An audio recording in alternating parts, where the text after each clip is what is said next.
नमस्कार दोस्तों।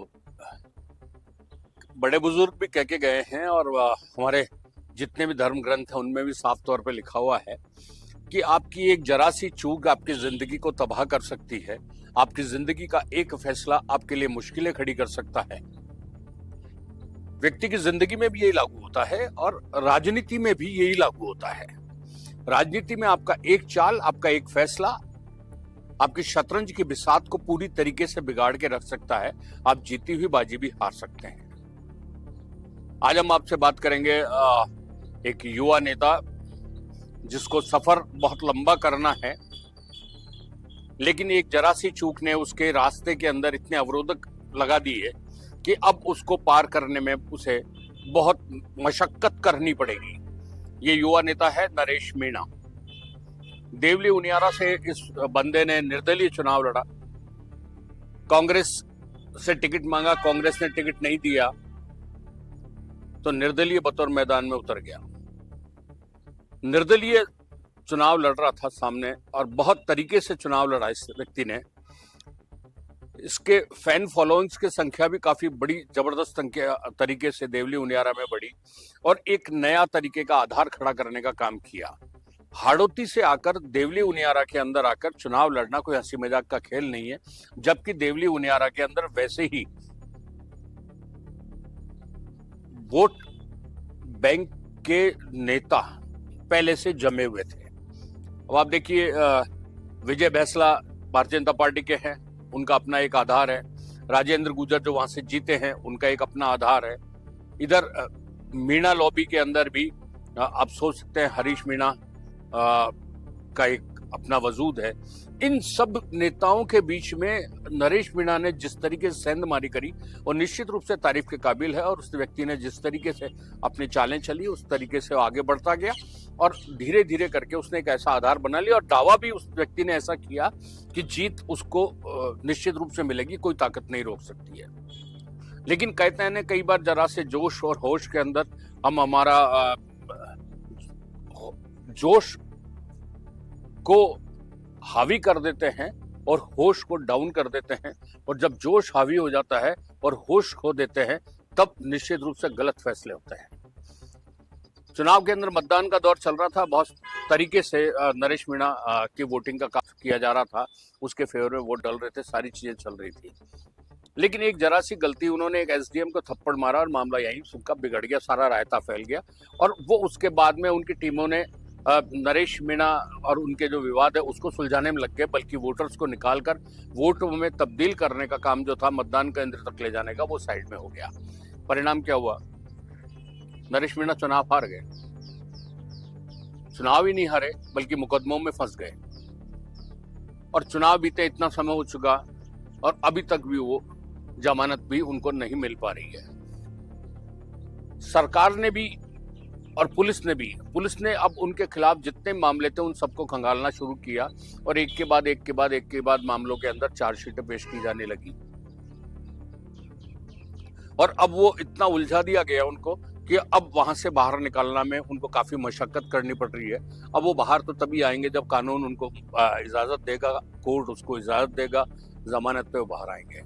लेकिन ये तो तय है कि उन्होंने बहुत तरीके से अपना काम किया और निश्चित रूप से ये बात तय है कि नरेश मीणा जब भी कानून से मुक्त होकर बाहर आएंगे, जमानत पे बाहर आएंगे, फैसला क्या होना क्या नहीं होना कानून करना है, एक हाईकोर्ट का काम, कोर्ट का काम है कि उन्होंने जो कुछ भी किया उसका फैसला वो करे वो।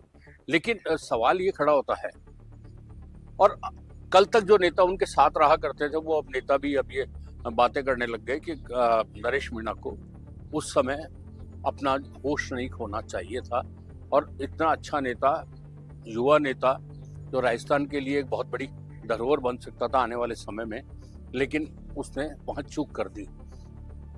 अब आप देखिए नरेश मीणा के फैन फॉलोइंग्स और जो नरेश मीणा के जो समर्थक हैं उनकी संख्या देवली उनियारा में कम नहीं है।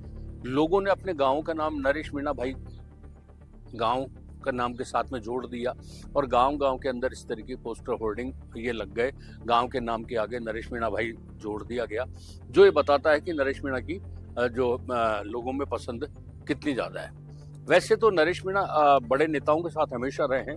राजस्थान के दिग्गज नेता डॉक्टर किरोड़ी लाल मीणा के साथ में और उनके ही मार्गदर्शन में, उन्हीं के बताए हुए राजनीतिक गुरु से वो राजस्थान विश्वविद्यालय और के समेत छात्र राजनीति के अंदर बहुत ज़्यादा सक्रिय रहे और उन्होंने कदम भी आगे बढ़ाया, इसमें कोई शक नहीं है।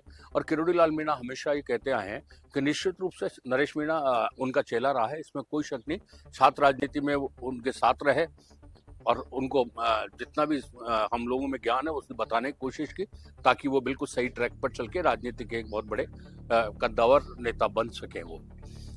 वो बीजेपी में भी वसुंधरा राजे के नजदीक रहे और वहां से भी उन्होंने टिकट मांगने की कोशिश की वसुंधरा राजे के शासन में, लेकिन टिकट नहीं मिला। तो फिर वो कांग्रेस की तरफ चले गए और कांग्रेस के अंदर भी रहने के बाद में इस बार भी उन्होंने देवली उनियारा से कांग्रेस का टिकट मांगा, लेकिन वहां भी उन्हें सफलता नहीं मिली। जब सफलता नहीं मिली तो वो मैदान में इंडिपेंडेंट उतर गए। नरेश मीणा के दो राजनीतिक गुरु रहे हैं, एक तो किरोड़ी लाल मीणा और दूसरे वर्तमान के अंदर है प्रहलाद गुंजल। जब समरावता वाला कांड हुआ, जब नरेश मीणा ने एसडीएम को थप्पड़ मारा और उसके बाद में समरावता में जो कुछ भी बवाल मचा और काफी गाड़ियों को जला दिया गया, लोगों को काफी संपत्ति का नुकसान हुआ और सरकार से अब उसको मांग की जा रही है कि जो नुकसान हुआ है उसकी भरपाई की जाए। इस बारे में अभी कोई फैसला नहीं हुआ है, लेकिन इस पूरे मामले के अंदर किरोड़ी लाल मीणा ने समरावता गए, वहाँ लोगों को समझाया, बताया कि जो गलती हुई है वो तो हुई है, ऐसा नहीं होना चाहिए था, क्योंकि एक युवा नेता के लिए राजनीतिक रूप से ये हत्या हो जाती है कि वो इस तरीके से कानून के और कोर्ट के मामलों के अंदर फंस जाए, मुकदमों में फंस जाए, तो आगे आने वाले समय में काफ़ी दिक्कतों का सामना करना पड़ता है। देखिए, जरा सी चूक की बात कर रहा था मैं, ये जरा सी चूक नरेश मीणा से नहीं हुई। नरेश मीणा ही पहले ऐसे युवा नेता नहीं है जिन्होंने ऐसी चूक करी है। इससे पहले आप जानते होंगे भवरी प्रकरण हुआ था। भवरी प्रकरण के अंदर क्या नहीं हुआ और कैबिनेट मिनिस्टर्स की कैबिनेट जो मंत्री पद है वो चले गए, उन्हें अपनी जेल के अंदर अपनी जिंदगी गुजारनी पड़ी। उसमें से अभी भी कुछ अंदर हैं, कुछ का निधन हो चुका, लेकिन एक चूक थी, वो उन्होंने मरवा दी। अब देखिए, नरेश मीणा के समकक्ष और नरेश मीणा के समान ही दूसरे नेता हैं जिन्होंने जोश तो रखा और बरकरार आज भी है, लेकिन होश नहीं खोया। इनके अंदर आज हम आपको 2-3 नाम और बताते हैं। राजकुमार रोत। राजकुमार रोत वो व्यक्ति जिसने छात्र राजनीति से अपना जीवन शुरू किया और देखते देखते आदिवासियों के लिए भारत आदिवासी पार्टी का गठन किया। और राजकुमार रोत ने खुद 3 बार विधानसभा का चुनाव जीता। उसके बाद में उन्होंने सांसद का चुनाव जीता और सांसद बन गए। इतना ही नहीं, 1.5-2 साल के अंदर ही अपनी पार्टी से उन्होंने 4 विधायक भी जिता कर लेकर आ गए। पर ये भारतीय जनता पार्टी और कांग्रेस के लिए बहुत बड़ा संकट खड़ा हो गया कि आदिवासी क्षेत्रों के अंदर उनकी पैठ खत्म हो गई। नहीं तो कांग्रेस आदिवासी क्षेत्रों के अंदर अपना गढ़ मानती थी, भारतीय जनता पार्टी अपना गढ़ मानती थी। लोग बाग भी मानते थे कि यदि ये आदिवासी क्षेत्र वाला जो इलाका है, उदयपुर बांसवाड़ा वाला जो इलाका है, इसमें से जिस पार्टी ने ज़्यादा सीटें जीती, सरकार उसी की बनेगी, और होता भी ये आया है। लेकिन अब खेल सारा गड़बड़ा गया और राजकुमार रोत ने बिल्कुल सदी हुई पारी खेलते हुए अपने कदम आगे बढ़ाए और आज राज्य स्तरीय पार्टी का उनको दर्जा मिल गया। अब देखिए, रविंद्र सिंह भाटी।